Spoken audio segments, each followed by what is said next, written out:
I am a big fan of Hindu and I am a big fan of India. Big fan.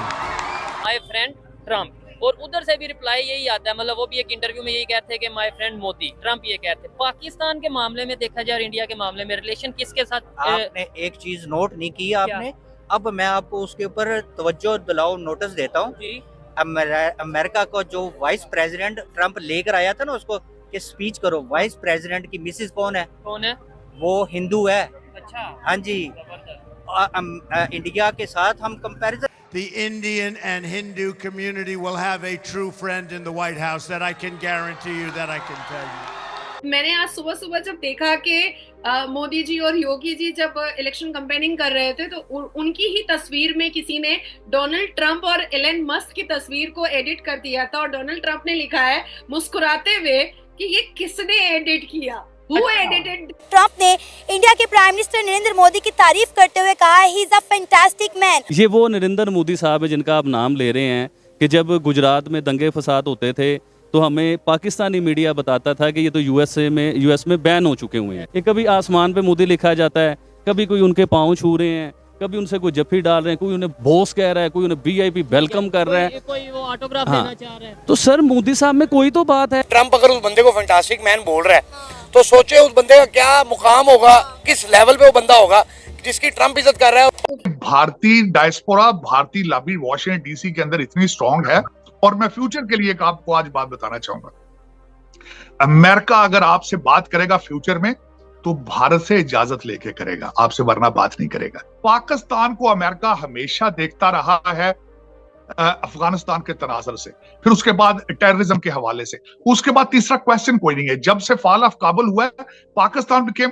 तो दोस्तों, पाकिस्तानियों को एक बार फिर से झटका लगने वाला है, क्योंकि खबर आ रही है कि अमेरिका में डोनाल्ड ट्रंप एक बार फिर से चुनाव जीत चुके हैं और जल्दी वो राष्ट्रपति की कुर्सी संभालने वाले हैं। ये खबर सुनते ही पाकिस्तान में कोहराम मच गई है, क्योंकि आपको याद ही होगा कि डोनाल्ड ट्रंप वही राष्ट्रपति हैं जिन्होंने पहली बार आते ही पाकिस्तानियों का बैंड बजा दिए थे, क्योंकि पाकिस्तान को मिलने वाली फ्री की एड बंद कर दिया था। जी हाँ, जो अरबों डॉलर मुफ्त में अमेरिका पाकिस्तान को देता था, उसे ट्रंप ने आते ही रोक दिया था। तो आप इसी से सोच सकते हैं कि ये लोग उम्मीद लगाए बैठे थे कि अमेरिका फिर से मदद की गंगा बहाने लगेगा, लेकिन ट्रंप के आने की खबर सुनते ही इनके सारे सपने चकनाचूर हो गए। और जब ट्रंप पहली बार राष्ट्रपति बने थे, तब भारत और अमेरिका के बीच के रिश्ते बहुत ज्यादा मजबूत हो गए थे और एक नई क्रांति सी आ गई थी। लेकिन जैसे ही जो बाइडेन आए तो संबंधों में थोड़ी सी सुस्ती आ गई, क्योंकि खालिस्तान के उल्टे सीधे बयान और पाकिस्तान ने भी इस मौके का फायदा उठाने की कोशिश। लेकिन अब ट्रंप के फिर से आने की खबर सुनते ही पाकिस्तान के लिए किसी बुरी खबर से कम नहीं है। लेकिन वहीं आने वाले वक्त में भारत और अमेरिका की दोस्ती और भी ज्यादा मजबूत होने वाली है, और इस सब को सुनकर पाकिस्तानियों को भी झटका लगने वाला है। ट्रम्प,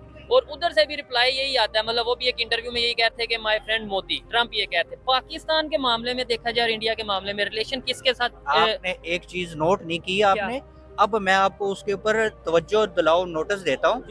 अमेरिका को जो वाइस प्रेसिडेंट ट्रम्प लेकर आया था ना, उसको कि स्पीच करो, वाइस प्रेसिडेंट की मिसेज कौन है? वो हिंदू है। अच्छा, हाँ जी। इंडिया के साथ हम कंपैरिजन बिल्कुल नहीं कर सकते। हमें तो सिर्फ ये बताया गया ना, ਅਸੀਂ ये कर देंगे। इंडिया चाहे तो 2 मिनट में हमें तबाह कर दे। आप यकीन करें यार। आप इनकी बात से एग्री करते हैं? मैं बिल्कुल एग्री करता हूँ, हमारे इंडिया से कोई कंपटीशन नहीं। अमेरिका जो है वो अभी कतर की बात लगा ले, मैंने बुजुर्गों से सुना हुआ है। ठीक है, अमेरिका जो है वो आ रहा है जी, बांग्लादेश और पाकिस्तान के 2 लफ्ज होने से हमें बचा लेगा। अमेरिका का बेड़ा आ रहा है, इस तरह की कोई बात आज तक आ रहा है। 71 की जंग भी हो गई, मुल्क 2 लफ्ज हो गया, अमेरिका आ रहा है। मैं अमेरिका से कोई उम्मीद नहीं रखना चाहता। जब ऋषि सुनाक ब्रिटानिया का प्राइम मिनिस्टर बना था ना, तो इंडिया के अंदर पूरे के अंदर बैनर लगे थे कि ब्रिटिश ने कहा था dogs and Indian are not allowed. तो वो उनके 10 डाउनिंग स्ट्रीट में इंडियन बैठा था। इंडिया के साथ आप क्या कंपैरिजन करते हैं? बिल्कुल हमारा कंपैरिजन नहीं है। आपने देखा एंटी एस्टेब्लिशमेंट था ट्रम्प, ठीक है, एंटी एस्टेब्लिशमेंट था। एस्टेब्लिशमेंट के खिलाफ उसने जाके इलेक्शन लड़ा, पूरी तो हुकूमत ने पावर लगा दी कि ये ना जीते, लेकिन अवाम की पावर थी कि वो वापस सदारत की सीट के ऊपर आ गया। आप समझे, आप आंखें खोलें, आप उठे, जागे, खुदा के वास्ते जागे। हमने भुट्टो को खो दिया, वो मुल्क के खातिर लड़ा था। ठीक है, हमने कायदे आजम को खो दिया, वो मुल्क के साल बाद बनाने के उसे रुखसत कर दिया, उसकी बहन को गद्दार कर दिया। हम लोगों को शुरू से ही एक गुलामी की जिंदगी मिली, हमें आजादी का पता ही नहीं है कि है क्या। आज वही नरेंद्र मोदी उस अमेरिका जो पूरी दुनिया के मसले हल करता है, ठीक है। उनके मसले हल करने की जरूरत पड़ गई है मोदी साहब की, उन्हें जरूरत पड़ गई है बड़ी बेसब्री से। इसके अलावा- अब एक सेकंड बात सुनिए ना। अब मेरा टॉपिक है भाई, आज मुझे बोलने दीजिए प्लीज। आपके मेरे सुनने वाले समझ रहे कि मैं क्या कहना चाह रहा हूँ। अब देखिए ना कि मोदी साहब जिसे सारी जिंदगी हमारे टीवी बताते रहे कि मोदी साहब जो है ना ये टेररिस्ट हैं, जो भी हैं, और ये भी बताते हैं कि यूएसए में उनको बैन हो चुका हुआ है। ये कभी आसमान पे मोदी लिखा जाता है, कभी कोई उनके पाँव छू रहे हैं, कभी उनसे कोई जफ्फी डाल रहे हैं, कोई उन्हें बॉस कह रहा है, कोई उन्हें वीआईपी वेलकम कर रहा है। कोई वो ऑटोग्राफ हाँ। देना चाह रहे हैं। तो सर मोदी साहब में कोई तो बात है कि अमेरिका सुपर पावर बुला रहा है कि यार हमारी सुलह करवाओ, मतलब यूक्रेन की और इसकी, कि हम लोगों से रोटी नहीं पूरी हो रही है। आप समझिए इस बात को कि अभी देखें आलू प्याज टमाटर जिसके ऊपर इतनी बातें हुई कि हम लोग सिर्फ आलू प्याज टमाटर खरीदने के काबिल हैं, बस उससे आगे हम जा भी नहीं पा रहे। क्यों? क्योंकि हम अगर एहतजाज करें, सड़कों पे आए, गवर्नमेंट को कुछ कहें, तो हमारा काम कारोबार डिस्टर्ब होता है। अब काम कारोबार से एक और मैसेज देना चाह रहा था कि पहले तो इमरान खान साहब ने हमारी ज़िंदगी ख़राब करी रखी, यकीन माने। हर चौथे दिन सड़कें ब्लॉक कर देंगे, हर चौथे दिन ट्रैफिक रोक देंगे, काम कारोबार बंद हो जाएंगे, लोग निकलते नहीं है। कैसे निकले? कौन अपनी माँ बहन को ले?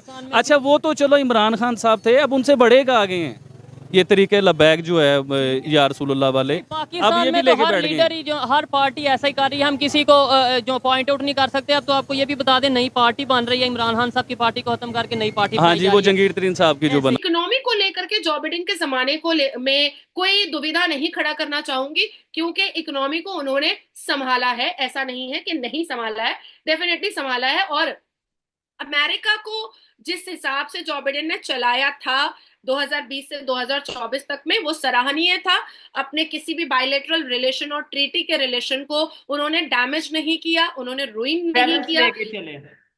हाँ, बहुत बैलेंस, बायस नहीं था उनका कोई भी डिसीजन। हर डिसीजन उनके बैलेंस रहे हैं। लेकिन कहीं ना कहीं कुछ चीजों को लेकर के, जैसे बहुत सारे मजहब और धर्म को लेकर के उनकी बायसनेस दिखाई दी है। अब क्योंकि इमिग्रेशन और हेल्थ को लेकर के उनके ऊपर क्वेश्चनेबल और ऑब्जेक्शनेबल मार्क आ रहे थे जो बिडेन पर, तो उन्होंने क्या किया कि कमला हैरिस को उन्होंने खड़ा किया। अब कमला हैरिस को उन्होंने क्यों खड़ा किया, ये बहुत बड़ी बात है। तो ये जानने वाली ये बात है कि 2015 के एक सर्वे रिपोर्ट के हिसाब से यूएस में हिंदू के पॉपुलेशन बहुत बढ़ रहे थे।